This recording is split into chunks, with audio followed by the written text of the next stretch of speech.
The classroom was nearly empty. Shimizu remained at her desk, her face buried in her arms. Daiki stood nearby and told her it was time to go home, but she didn't respond. Unsure whether to wake her, he hesitated. Shuna approached, wondering how Daiki could sit so close to her so casually. Not understanding the concern, Daiki just shrugged. But Shuna insisted that most people would keep their distance, even calling her a delinquent. Daiki raised an eyebrow, unconvinced.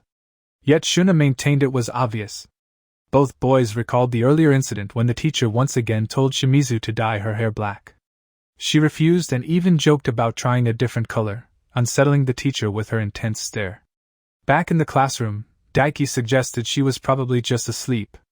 Shuna argued that her presence remained intimidating and reminded him that he had been the only one who didn't step back earlier. Daiki wondered why Shuna had been hiding and only appeared now. With a grin, Shuna claimed he was glad the topic had come up, then admitted he liked Sito and surprised. Daiki replied he didn't really know her. Shuna turned the question around, curious if there was anyone Daiki liked, but the answer was no. He called Daiki boring. Daiki reflected that romance and ambition never really excited him. He never felt passionate about anything, and life seemed ordinary. In contrast, Shuna threw himself wholeheartedly into everything, making it feel as if they lived in different worlds. Shuna wondered if there was any type of girl Daiki found attractive. When Daiki didn't answer right away, Shuna clarified. He meant in terms of appearance. Daiki admitted he preferred someone who looked clean and elegant. Pressed for more specifics, he suggested maybe someone who actually wore the school uniform properly. When pushed further, he added that black hair would be nice. Long or short? Long. Shuna then wanted to know about accessories. Daiki confessed he liked girls who didn't try too hard to stand out. He got teased for being so plain and was told things were getting interesting. Before Shuna could continue, someone called him to club activities, and he dashed off, leaving Daiki alone. Shimizu hadn't moved. The next day, Daiki arrived to find the seat beside him empty. He wondered if she was just running late. Soon, whispers circulated as classmates commented that she was blunt or intimidating. Following their glances, Daiki froze. Shimizu had dyed her hair black. He remembered mentioning to Shuna the day before that he liked black hair. Seeing her now, he thought it suited her perfectly, almost unfairly so, but assumed it was just a coincidence. She approached and stood silently in front of him. When he asked if something was wrong, she gazed at him blankly. Around them, classmates whispered that she must be angry with Hondo and that he was in trouble. Feeling nervous, Daiki mumbled an apology. She remained silent. Art class began. Shimizu sat at her desk, slightly turned away from him. Daiki wondered if he had done something wrong. He thought he had behaved normally, but maybe not. The teacher asked everyone to pair up and decide who would draw first. Daiki checked if she wanted to start or let him go first. She replied that it didn't matter. He volunteered to begin, and she nodded. Then she wondered if something had caught his attention. The teacher encouraged everyone to relax. Shimizu crossed her legs. Daiki checked if she was comfortable sitting that way. She replied that it was easier, unless he would prefer her to sit with her hands on her knees. He told her to do whatever felt best. With a small nod, she agreed, and the teacher signaled them to begin. She sat quietly, her expression unreadable. Daiki started sketching but quickly lost focus. When he paused, she wondered why. After he apologized, she casually tucked a strand of black hair behind her ear. Daiki mentioned he would move on to drawing her face and asked her to hold still, which unsettled her. She looked uncertain. He offered to stop if she felt uncomfortable, and she seemed unsure how to respond. Assuming she was upset, Daiki waited as she turned away, asking for more time. She wasn't ready yet. He agreed to draw something else for now. As he looked down, his gaze drifted lower. Shimizu snapped, wanting to know where he was looking. He admitted just below her face. She accused him of staring, which he quickly denied. She made him repeat himself, and he did. Finally, her features softened, and she seemed less tense. Daiki admitted he hadn't been entirely honest earlier. Shimizu confessed she might have had some negative thoughts as well and apologized, admitting she was just nervous. She decided to forgive him, but only if he drew her properly this time. Daiki promised. The teacher mentioned there were only 3 minutes left. He realized he was almost finished. Shimizu noted it was her turn to draw him, and he agreed. She told him to relax, though she still seemed tense. Wondering if she looked nervous, she tried to adjust when Daiki told her that her face seemed a bit stiff, but nothing seemed to help. He tried to lighten the mood by complimenting her black hair. She blushed and wanted to know why he would say that so suddenly, thinking he hadn't noticed. He asked if that was why she dyed it. She dodged the question and told him to keep working. He laughed quietly. When she wondered what was so funny, he admitted her expression was amusing and that he was actually enjoying this. She blushed again, brushing her fingers through her hair. Then she wanted to know if he said things like this to every girl. Daiki assured her he didn't. This was the first time. Giving him a look, she told him to concentrate. With time almost up, Daiki could tell she was more at ease now. He thanked her for being his model. When they finished, he told her she could rest, but she brushed it off and wanted to see his drawing. When he handed it over, she remarked that if any drawing could save her life, it would be that one. Pointing out the fine lines on her face in the sketch, she wondered about them. Daiki replied he simply drew what he saw and asked if it looked bad. She blushed. The teacher instructed them to switch. Daiki checked if she wanted him to pose a certain way, but she left it up to him. When he sat down, she hid behind her sketchbook, telling him not to stare so much. He wondered which way to look. She said at her, then changed her mind. She looked just as confused as he felt. Later, on the way home, Shimizu absent-mindedly touched her hair. Daiki's words echoed in her mind. That black hair truly did suit her. The day she dyed it quietly marked the beginning of something new. It was lunchtime, and Shuna, with intense curiosity, wanted to know why Daiki always bought sandwiches from the cafeteria. Daiki explained that every morning when he woke up, he was always tired, so there was no way he could make sandwiches for himself for lunch. Shuna, continuing the conversation that many high school boys dream about, wondered aloud if he would accept a sandwich for lunch if it were made by the girl he liked. The thought alone brought a look of happiness to Daiki's face, and he admitted that having lunch under those circumstances would make him excited to eat every now and then. When the conversation turned to food preferences, he mentioned that an omelette with pork would be a nice meal to have. The discussion soon shifted to attending a cooking class the next day and the possibility of tasting food from another group. Both of them were unaware that Shimizu was within earshot. Overhearing every word, Daiki reflected on how pleasant it would be to cook with someone since he always ended up cooking his own meals and his sister never helped with the chores. Shuna became animated at the idea of cooking with someone he liked. But Daiki confided that he would prefer to cook with his crush, finding the idea even more appealing. All the while, Shimizu, feeling increasingly nervous, kept tapping on her phone, trying to distract herself from the conversation but unable to keep from listening. The topic returned to cooking class partners, with Daiki mentioning that for now, his group consisted only of Shimizu. This revelation prompted Shuna to quietly note that he had never actually seen her in the cooking class before. But after this aside, both boys shared their hopes and wishes for the activities planned for tomorrow. On the day of the class, the teacher announced that the group would be making sautéed vegetables as was already decided. However, a surprise awaited everyone when it was revealed that there was a new participant. The entire class was shocked to see Shimizu joining the session, but Daiki, instead of being surprised, greeted her with enthusiasm and wished her good luck, encouraging her to work hard since they were now in the same group. She appeared nervous, but the teacher instructed everyone to begin cooking. The initial task of cutting vegetables came up, and Daiki volunteered to handle it, acknowledging that while it was tough, he could get the job done. Shimizu announced her willingness to help him with the vegetable cutting. Shuna, though admittedly a bit intimidated by her, offered to help as well. Daiki insisted that he could manage, but she reasoned the work would go much faster if he accepted help, so he agreed. Even though she still seemed nervous, Shimizu assured him that he could rely on her and suggested leaving the chopping to her.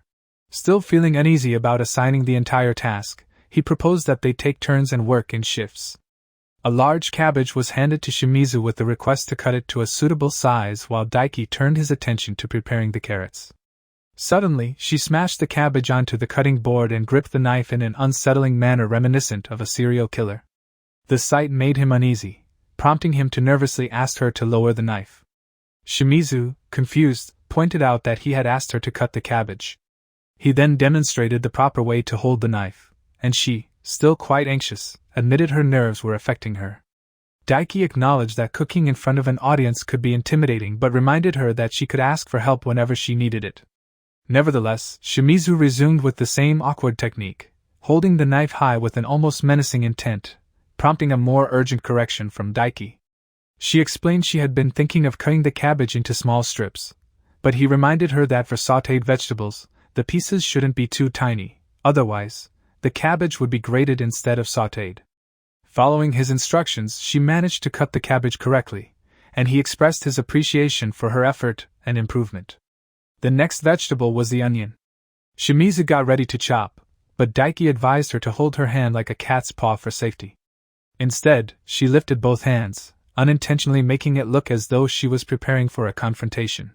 He gently intervened, explained the technique, and demonstrated by guiding her hand.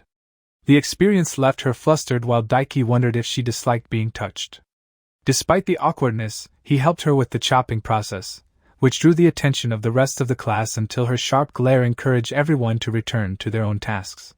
A sense of guilt settled over Shimizu for causing a scene, but Daiki remained calm and supportive, making sure to teach her patiently. With his assistance, she managed to chop the onion and, with a hint of pride, announced that she had learned the cat's paw technique. She remained unaware that Daiki secretly thought she looked as cute as a kitten. Together, they moved on to finish cooking the sautéed vegetables. After tasting her dish, Shimizu was pleasantly surprised and happy that it turned out well, and Daiki agreed that the dish was flavorful. Later, curiosity nudged her to know what he thought about cooking together. Daiki admitted he had been initially worried she might injure him, which made her a little sad, but he quickly added that he actually enjoyed cooking with her. Looking at him in awe, Shimizu shyly suggested that they could cook together more often. And this response brought happiness to Daiki, who had initially feared she would reject the idea. In the end, he realized that one of his many wishes had now come true. Later that day, back at home, Shimizu tried to relax by taking a bath, but her mind just kept racing. Thoughts about Daiki's strong hands and the way he praised her skills occupied her mind. The shyness she felt was overwhelming at first, but then logic tried to take over, reminding her that he could have admired anyone with cooking skills, not just her. She tried to stop herself from spiraling into negative thoughts and attempted to focus on something else when suddenly she remembered his words about how homemade lunches were the best. Without warning, her sister burst cheerfully into the washroom wrapped only in a towel, startling her. The sister, completely unbothered by the interruption, wondered if she could help wash her back. Shimizu tried to get her to wait until she was finished, but her sister was persistent, insisting that now was the perfect opportunity to talk about romance. Eventually, Shimizu felt defeated by her sister's persistence, and ended up telling her the whole story. Not long after, both sisters found themselves in the kitchen wearing aprons, where the older one instructed her to make fried pork with ginger as a test of her cooking skills. However, Shimizu managed to ruin the entire dish, resulting in nothing but burnt pieces. She readily admitted to the failure, but her sister still hadn't lost hope. The very next day, they were in the kitchen again. Her sister encouraged her to keep trying and work hard. Shimizu, however, started chopping the pork with the same intense, almost overzealous energy and ended up cutting it into tiny, uneven pieces. Still, the sister's optimism didn't fade, and she encouraged her to start over since there was still some pork left. This time, her sister provided clear instructions on how to chop more evenly and fry the pork on a low flame. Despite the support, the result was another failure. The pork ended up looking like unappetizing slime. Shimizu tasted her effort, but her grim expression revealed how bad it had turned out. The sister, seeing her disappointment, suggested finding another way to thank Daiki and leaving the lunch idea for another day. But Shimizu was determined to learn how to prepare lunch, driven by a desire to see his satisfied expression. However, she hadn't revealed the whole truth to her sister. The sister only knew Shimizu wanted to thank Daiki, so she told her she wanted to do it right away. But her inability to cook made her anxious. In a show of encouragement, the sister removed her apron and revealed that underneath she was wearing a cheerleader uniform, ready to cheer her up and lift her spirits. With renewed motivation, the two of them worked hard in the kitchen for an entire week. However, as the days went by and every attempt at cooking pork ended up in awful shape, her sister's cheerful face gradually faded, and Shimizu became more and more discouraged. Despite all the failures, she decided to pack the food anyway because she didn't want to waste it. The sister then handed her a lunchbox prepared by their mother, reminding her that the kitchen was all about love and that putting love into food was what mattered the most. Later in the classroom, Shimizu sat sadly with her lunchbox in hand, thinking about all the recent commotion in the kitchen. Daiki noticed her downcast expression and mentioned that he had left his wallet at home and missed lunch. He added that Shuna was busy with a meeting and couldn't help and apologized for making her worry. Glancing at the 2 lunchboxes on her desk, Shimizu decided to offer one to him. When he wondered about the extra lunch, she told him that the bento was for him and her own portion was on her desk. Daiki looked genuinely glad but still wondered about the 2 boxes. So, she explained that her parents had prepared 2. And since she couldn't eat both, she wanted to thank him for helping her in the cooking class by giving him one. Shimizu felt safe believing that he would eat the lunch her mother made, but panic set in as she realized he had already opened the one she prepared, the one with the burnt pork. She tried to think of a way to get it back, but it was too late as he had already started eating. Anxiety filled her as she watched, but Daiki didn't seem to notice the burnt pork and simply ate it as if it was a normal meal. She felt more anxious when he asked her to look away, saying he couldn't eat while being watched. She couldn't help but worry and checked if he was all right, making sure he didn't feel pressured to eat it. Daiki, in turn, wondered about the seasoning in the pork, which she didn't usually add, and she realized he had noticed exactly what she cooked. Ignoring her anxious look, Daiki calmly mentioned that he liked roasted ginger pork and that the taste made him emotional whenever he ate it. She insisted that he should stop if it was bad, but Daiki responded with emotion, saying that because she had gone out of her way to prepare it for him, he would eat it no matter what. Shimizu was shocked to hear that he knew she had cooked it especially for him, especially since she had only asked for his thoughts on the lunch, and whether it was bad. Daiki further wondered if it was really okay for him to eat the lunch she had made just for him. Embarrassment washed over her, realizing how closely he paid attention to every detail. She desperately wanted to tell him that she cooked it for him to enjoy but was too embarrassed to admit it. So, she tried to hide it by insisting she just couldn't eat 2 portions and gave him one. He was observant, and pointed out that she had seemed down for several days, but now he understood it was because of the lunch. Knowing how hard she had worked, and how much she had improved since cooking class, he commented on every bite he took, which only made her more embarrassed, leading her to ask him to eat quietly. When he finished, she asked for the empty lunchbox, wanting to help out like in their cooking lesson. Daiki returned the box formally, expressing gratitude and promising to compensate her without realizing how extremely happy this made her. That night, she lay awake replaying the grateful look Daiki had given her as he ate the bento. Overwhelmed with happiness, Shimizu found herself unable to sleep. Already planning to make another bento lunch just for him,